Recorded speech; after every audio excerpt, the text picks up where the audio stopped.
right. Good afternoon, everyone. Welcome to our November session of History Bites. For those of you who have attended this program in the past, you might notice a new face. I'm Lacey Villava. I'm the education manager here at Gunston Hall.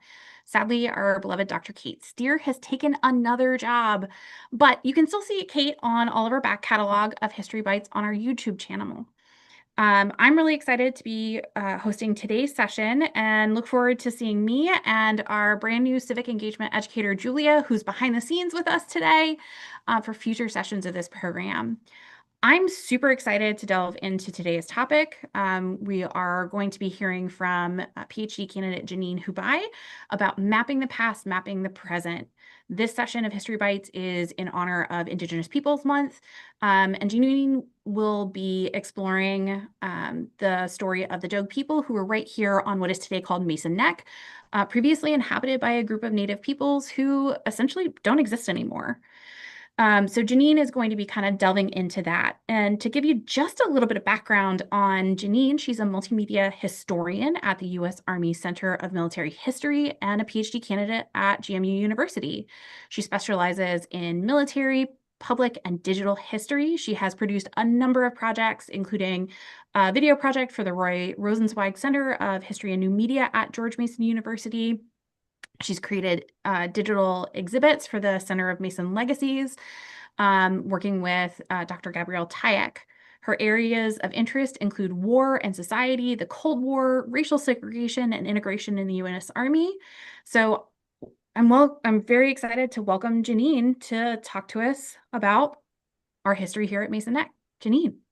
Thank you so much for being here today. And yes, from my introduction, it sounds like I'm a 20th century historian, which I am. So it was definitely a challenge to go back to the 17th century.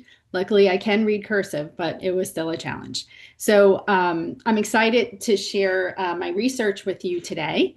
I conducted my research of the Mason family and Native people in 17th century Virginia when I was a graduate assistant for Dr. George Oberly and Dr. Gabriella Tayek at the Center of Mason Legacies at George Mason University. So my talk today, hold on, I'm just getting my little stopwatch here to make sure I don't go over. My talk today tells the story of the Dogue who lived in Northern Virginia in the 17th century. While the story is a story of one particular Native nation, it could be the story of many smaller Native nations in the earlier colonial time period throughout the United States, who found themselves dispossessed of land as they faced disease, warfare, and laws that limited their ability to survive and marked them as unequal and unwelcome. I will first tell you about the Dogue and their relationship with the Mason family, and then I will show you some of the digital methods I used in my research. Oops. Sorry about that. Here we go. So originally referred to as the Togue, T-A-U-X. We're not really sure how that was pronounced. The Dogue inhabited land along the Potomac River in Virginia and Maryland. So you can see them here in this light green. Dogue communities existed on Mason's Neck, Dogue's Neck, now known as Mason Neck, islands in Belmont Bay and along the Occoquan River, into what today is known as Woodbridge, Virginia, and across the Potomac in Maryland. By 1608, they lived in well-established communities. While the powerful Powhatan Paramount existed to the south, and the Piscataway Paramounty existed to the east, the Togue appeared to have been an independent people. They used the river systems as a means to move from location to location, fishing, hunting, planting, manufacturing clay pottery, and trading with other native peoples. We do not know much about the Dogue prior to the 1650s. In 1608, Englishmen, Captain John Smith, visited the Togue village called Tuxenon while exploring the Potomac River. Smith said the Togue greeted his party in a friendly manner, and they were most likely interested in trading relationships and partnerships. The Dogue, significant in the region at this time, is highlighted by a possible visit from Powhatan himself in 1617 on Mason Neck. The Dogue are largely silent in the historic records until the 1650s. It is unknown what happened to the Dogue during this time period. It is possible that raids from northern native nations like the Massawomics may have scattered their people, and the Dogue might have been the remaining members. Yet they persisted in the region. As the English population grew, native people faced more restrictions on their rights and movements. When Governor William Barkley of the colony of Virginia allowed settlement of land north of the James and Rappahannock rivers in 1649, Northern Virginia natives, including the Dogue, that had been protected from English settlement before, found new pressures as Englishmen encroached on their land. By this time, Dogue land is referenced in land patents and maps, and that's also included on Mason Neck. In 1651, Cecilius Calvert, Lord Baltimore, founder of the Maryland colony, attempted to lay claim to the northern parts of the Virginia colony. Calvert declared, for the better encouragement of English to make choice of their dividends of land and to seat themselves in the places aforesaid, to any adventurer or planter that shall make choice of his dividend and seat a plantation of English either on the said eastern shore, which is Maryland, or on the tract of land wherein the Dogue is included, which is Virginia, to him and his heirs forever. This surviving document is evidence of the English attempts to permanently dispossess native people of their lands. Calvert knew that the land belonged to the Dogue, but believed Englishmen had the right to take these lands without compensation or permission.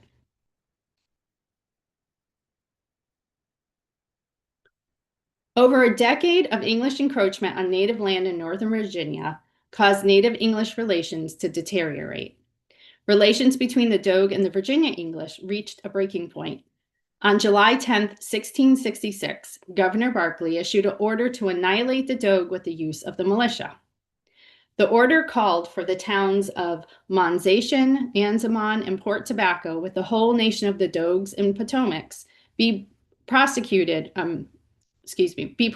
with war to their utter destruction if possible. The order claimed that for 4 years, English settlers were murdered by native people who breached peace agreements. The English sought revenge of the crimes and the prevention of future mischiefs. The governor planned to pay for this war by selling captured native women and children into slavery. Although there is no evidence that this act was carried out, this document points to an important step taken by the Virginia colonial government, one which supported genocide through state-sponsored violence. Over the next decade, more English people settled the area and passed more laws that limit the rights of native people, which affected the Dogue. In July of 1675, several Dogues stole hogs from Thomas Matthew in Virginia and may have killed his herdsmen. The Dogue claimed that Matthew did not make good on a trade agreement between the two parties, and the Dogue took the hogs as payment. A battle took place on the Potomac River between the English and the Dogue, and a later battle may have killed one of Matthew's sons. With injuries and deaths on both sides, the situation quickly escalated. The Virginia militia was anti-Indian and decided to pursue the Dogue. In Matthew's account, George Mason I, George Brent, and his cousin Giles Brent Jr. pursued the Dogue over 24 miles through Virginia and across the Potomac into Maryland. Once in Maryland, the militiamen hunted down the Dogue. Either George Brent or Giles Brent Jr. called for the Dogue chief to come out of his home under the pretenses to meet with the militiamen for a parley.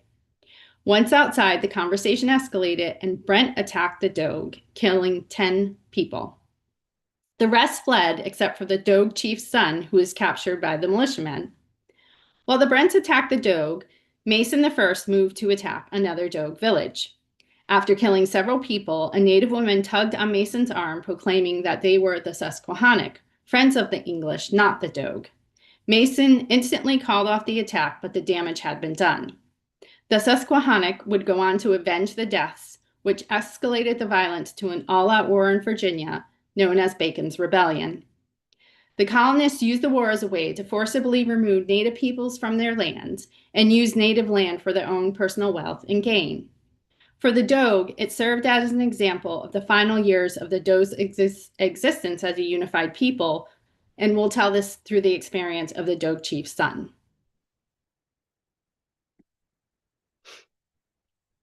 According to Matthew, Mason I took the Dogue boy to his home in Virginia, where the boy lay as one dead for 10 days. Mason I and his company thought the boy might be bewitched, as English settlers thought Native people practiced witchcraft. Rather than witchcraft, the boy probably suffered from the trauma of watching 10 of his family members and kin killed, and the rest scattered. Mason, Matthew, and Brent decided to baptize the Dogue boy as a way to break his bewitchment, which they claimed happened shortly after his baptism. There is no mention of what happened to the Dogue boy after this. After Bacon's rebellion, the relationship between Native people and the white colonists changed drastically. Native people increasingly lost rights and lands, and we see a lot more Native people of different tribes traveling together and living together. As their tribes kind of scattered and more people died, they kind of had to form groups together in order to continue to survive in their own ways of life. The Dogue appear a few times in the historical record, but are mostly absent from the record from 1676 to 1690. In 1690, Anne Owsley visited the Stafford County Court. She was the wife of Thomas Owsley, who served as Stafford County Court clerk, officer in the militia, and an authorized trader of the Nanticoke Indians. She told the Stafford County Court that 17 Native people visited her house to report concerns that they had seen strange, angry Indians around their corn fields and homes. The 17 natives lived in 2 houses with their wives and children. 16 of the Indians identified as Senecas, and one said he was Nansemond Dogue. This Dogue man spoke Piscataway and some English. In December 1691, the Potomac Rangers, militiamen of the northern frontier in Virginia, in the Virginia colony, and home to the Mason and Brent families, captured 6 unknown Native people and accused them of robbing cornfields, killing a mare, and injuring other livestock of white settlers. As they learned more about the men, the leader said he was the Dogue chief. This man may have been the same Dogue man Anne Owsley met, as he too resided with several Senecas. And while he may have been the very same boy taken by Mason I, as many scholars claim he is, we cannot know for sure. Regardless, his story is one that emphasizes the destructive nature of English colonization on Native ways of life. The Dogue chief gave his deposition to Mason II and took responsibility for the damage that the group had done. He related his life story for the past 15 years to Mason II. The Dogue chief said that he had been taken either as a prisoner or sold to the Seneca by the Nanzatico and lived with them for 15 years. And as you can see, I have here that during the 17th century, this is primarily where the Seneca are living up here in New York, where this Dogue chief would have been taken from this area. So that's a long way to travel during that time period. He returned to the area to try to connect with his family in Nanzatico. By this telling, if he is the Dogue boy, he would have been released from Mason I's home in 1675 and then taken to Seneca territory in the next year when he was about 11 years old. Mason II does not record any information about the Dogue chief's life during the time with the Seneca, but he found himself living among a strange people. He must have learned the language and customs of the Seneca, transitioning from a captive to a kin. Yet his ties, his identity, and his home remained along the Potomac River with the Dogue, where he returned looking for the family he left long ago. While the group of men were supposed to move to James City, the winter weather forced Mason II to keep the group with him. The Nanzatico agreed to take responsibility for the Dogue chief and the other men by paying their fines. There is no record for an exchange or a release of these men. We do not know where the Dogue chief ended, but we do know where Mason II and the rest of his family ended. The family continued to acquire land in former Dogue territory, controlling the ferry and fishing in Belmont Bay. They continue to prosper, and we gather here today at the home of George Mason IV. We also know what happened to the Nanzatico. White settlers continued to infringe on their territory. The Nanzatico complained of this encroachment, but little was done to stop the white settlers. In 1704, some Nanzatico Indians attacked and killed white settlers. The punishment by the Virginia colony was death of the guilty Nanzatico men and selling the women and children into slavery. White settlers' families indentured 13 Nanzatico children, including the Custis family, the future in-laws of George Washington. A man named Mr. John Martin around this time transported and sold Nanzatico Indians into slavery for 7 years on the island of Antigua. Did the Dogue chief and his family live with the Nanzatico at this time? Did he finally meet his end during this historic event? Was his family sold to a foreign land as he had been decades before? The question that stays with me is if this Dogue chief was the same Dogue boy held by Mason I 16 years earlier, did Mason II and the Dogue chief remember each other from all those years ago? Did they talk about Mason II's acquisition of the Dogue homeland? The George Mason family erased the Dogue's name from their homeland when they named Dogue's Neck to Mason Neck. As a family who colonized Virginia in the earlier years of European migration, the Mason family took part in many of the aspects of colonization that destroyed the Dogue: violence, dispossession of land, and restrictions of rights that included limiting agriculture fields, hunting and trade, activities necessary to survival. Despite the annihilation of the Dogue by English colonizers, the Dogue name persists in the 21st century. Places like Dogue Creek, Dogue Hamlet, and Dogue Path still exist. These names are a reminder of who lived on these lands before, lands where they raised families, cooked dinners, traded and hunted, mourned loved ones, and discussed best how to survive the encroachment of white settlers and return back after many years away. So that's the end of my formal presentation. What I want to talk to you a little bit about is my research. When we decided to research the connections of the Mason family to Native Americans living in Virginia in the early colonial period, we're dealing with very limited records of the Dogue, and a lot of these records have already been looked at before. So the Dogue show up in historical scholarship of this time period everywhere, but they're never really the center of the conversation. James Rice is one scholar who does a really good job at mentioning the Dogue in his research and in a more prominent way. So we just kind of re-looked at what their sources were telling us and tried to kind of understand what they were thinking, because it's really hard to do research on a unified nation that doesn't exist anymore and a group of people that doesn't exist anymore, because you don't want to speak for them, but at the same time you want to try to understand their motivations. So one way I did this, I'm just going to end this for a second and bring up the spreadsheet I made.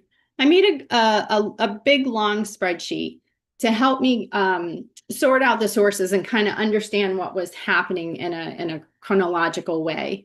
So I have the dates up on top here, and then I have the subject, which would be things that colonial Virginia did, how this affected the Dogue. Then I have things that would affect the Maryland colony, or things that the Maryland colony did.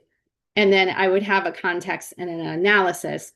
And in this way, I was able to more easily go through and see where the Dogue are showing up, where Native rights are being taken away and challenged, or how the colonies are responding to different Native issues going on. So as you can see, the Dogue is this center line here. We don't see them again until 1651. And this just really helped me put into context where they are showing up in the historic timeline and in the different ways that they're interacting with all these historical actors. One of the things that I read often about was the dispossession of Dogue land by Lord Baltimore, which we have here in 1660. And I showed you a snippet of the quote that is written in the historical record. And when I finally tracked that down, it was definitely a moment, I think, as a historian that you have when you read and you're like, wow, this is it. This is the document that really took their land away. And it was a sad moment, certainly, but I was happy to have found that piece and be able to more directly talk about the Dogue. And then as we go along, you can see a series of things going on. The Dogue do not show up in the historical record in positive ways. They definitely were a people who strongly fought the encroachment of colonization on their way of life and their territory. And there was just a lot of violence on both sides, both the settler sides and native sides. But, as you can see, 67 would have, 1675 would have been when when the scuffle with Matthew came about. And then there's really nothing again until much later. There are a couple things like in the early 18th century, but beyond that, we don't see much. There are several counties that I think records could be looked at that have not been looked at very thoroughly. So that's something someday I'm interested in doing, but I'm writing my dissertation, so I haven't been able to do that. And then also there is kind of some evidence that they went out to the Rappahannock Nation and lived out there after. So that's also another place that could be useful to look, and especially looking at archaeology and different ways that people lived, and actually clay pottery fragments to kind of help track where the Dogue might have gone. Lastly, before we open up to any questions, I do want to show you this map I made of the Dogue. So what I ended up doing was I wanted to kind of pinpoint all the places on the map that Dogues are either mentioned in the historical record or they have a name for them. So this would be any of these yellow dots would be the Dogue. I left out Seneca because that would have made it too difficult to see a close-up of this map. For our viewers who can't necessarily see me like leaning into our camera to try to see this map, this is amazing. And this is so helping contextualize everything that you were just talking about, Janine, because I was Mhm. like, I can't remember quite where Port Royal is, but now I'm like, oh, cool. Right. I've got this revamp of where everything is. This is amazing. Thank you. The green parts are where so where Mason one probably lived. I don't know if we have the exact location on that. And then this would be Gunston Hall up here. And then the brown are places where the Brents, both Giles Brent and George Brent, had their land. And then down here, best we know, might have been Matthew's land. He was at his land was possibly on Cherry Point, which Cherry Point is down here, but I don't know how accurate that is. But the interesting thing is when you look at Matthew's when he wrote about the incident with the Dogue, he's writing about this like 20 years later or something. He's living in England at this point, but he says that the Masons and the Brent rode 24 miles. So I wanted to say, where does 24 miles look like, right? Because they're going over land, they're going over the water. And if we go, that this is from where Mason would have been. If we go 24 miles, we're kind of up towards Fort Belvoir. If we pull back a little bit to 21 miles, we are on Mason Neck. And then if you scooch over here, then you end up being in Maryland in these areas where possibly that incident with the Dogue and the Susquehannock happened because the Susquehannock were in these areas. So this also was a really interesting tool to use to just actually see that, it is what he's saying is possible and the miles possibly do add up. So that's all I have for the moment. So I'm happy to open it up and answer any questions for anyone. So the very first question that I have is any of your data, is any of this material available where people can access it on the regular? Um, And if the answer is no, that's fine. We understand this is a no, work in progress. no. It's not really a work in progress. Right now it's done. So some of it is. So on the Center for Mason Legacies, I do have a link and I can try to pull that up, but I do have an exhibit online there that actually goes a lot more in depth about Mason's family because even though we highlight the Doge, it is Mason focus, but it Right. talks a lot more about the Mason family, especially one and two Hmm. and their relationship with Native people. Whereas Mason one, it was very violent, anti-Indian. Mason two, he's kind of interesting because he's like working with the nations on different trade issues, going out and serving as kind of judiciary things in places where Native people are accused of killing someone and kind of having to work out these kind of murder cases. So we definitely see a transition from less violence, but still a lot of domination and control and dispossession of land. This map I can share. I can share the link for this map certainly. There are some other pieces like the timeline is not public because I did that with Dr. Tayek and she's still working on that research. And Hmm. there's another exhibit I made for her, which is not public, but I can certainly ask for her too if she's okay with that. Totally fine. But to recap, there is some information on the Mason Legacies website. We will Mhm. get a link into the description of the YouTube Perfect. video once we get that public. And if you're willing to share the map graphic with us, we can Yep. put the link in there as well. That is amazing.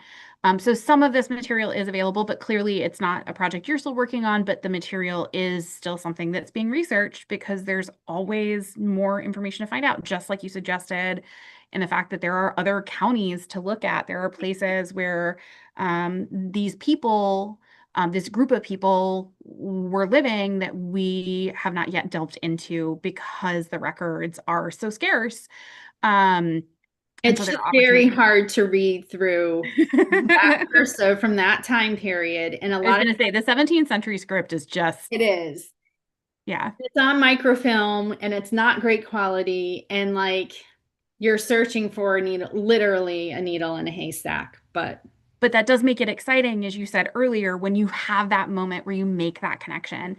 Um, those of us who do this kind of work, we have those glimmers where things just come together, and we're like, "Oh yeah, this is a really terrible thing that happened in history, but now I can piece all of the parts Mhm. together." And that, for all that it's not a great history, that's really exciting. And I love that you are doing the work, not just with Native peoples, but also in your other work at the Army Museum to kind of pull these ideas and these different histories and telling stories of people whose history has not always been as fully Yeah, covered. I think that's really, really exciting. thanks. I had one other question, and it's something I'm curious. You may not have an answer to, or you may have as much of an answer as I already know, which is where does the name Dogue come from? Because I've seen Dogue, Doeg. Mhm. The spelling that shows up on the creeks today is Dogue, and then you also mentioned the Tuxnet and Tux as a name for this group of Native people. Are these names that we know they gave themselves, or is it something that others gave to them? Yeah, there's a million other ways to spell them too. So going through the record, it was a lot of just, writing down and trying all different methods because I guess back then spelling wasn't as Was uniform not as it is. standardized. Yep. So we don't really know. I mean, we know from this map that the TAUX is something that John Smith ran Right. into. And that has been kind of the thing I wonder about. How do you go from Tox to Dogue? And we don't know if it was more like Dogues and it was then pronounced Dogue. I mean, because obviously they didn't have an alphabet back then. Right. So That's kind of a question I have that we don't know. Okay, We just know, I think that the reason why we think they're the same people is more archaeological evidence and sure. just the fact that you're finding the same thing, the same ways of living. They're kind of in the same area. We don't even know what language they spoke. So did they Mm, speak Algonquian? Um, some people think they were a Siouan speaking tribe because we do have some other Siouan speaking tribes in Virginia. So I think that people have kind of like tried to like work within those linguistic rules within those languages to try to figure it out. But to me, that's a big missing link is like how do we go from TAUX to DOEG and that's or so the other spellings, you know? right. It's so fascinating. It makes it challenging when our basis of history is reliant on a written record, Mhm. which doesn't exist Right. for Native peoples. They are transcribed the by white colonizers. And so that makes me utterly unsurprised in the lack of information that you have in your record when you were looking through your timeline. We have this big empty gap about the Dogue Right. because nobody's recording it because it doesn't matter to them. It doesn't matter to them exactly. Like, and they end up sheltering under the Piscataway when the Mm-hmm. Piscataway signs the peace agreement with Mm-hmm. Maryland. Um, they kind of shelter under there, and then you see a lot more of Dogue natives kind of in Maryland after Bacon's Mm-hmm. after Bacon's rebellion. So these other smaller nations can't survive on their own, so they need to kind of go under a different tribe for protection. Got it. Well, I'm not seeing any other questions in our live chat. So I wanted to say thank you again. As I said Um, before we hopped on the Zoom, I'm super excited. This was amazing. It's helping me piece together a lot of pieces of information that I had, but hadn't really kind of put them all together. So this was oh, awesome. great. Um, And I just want to say thank you again. And for those of you who are joining us online, thank you as well for joining us. We're very excited to have Janine sharing her research with us. And we hope you'll join us next month when we come back for another history snack. We will be joined by Dr. Matthew Champagne, who's going to be talking about LGBTQ history and rights in America on December 17th, again at 1:30 in the afternoon. Thank you so much, everyone, for joining us.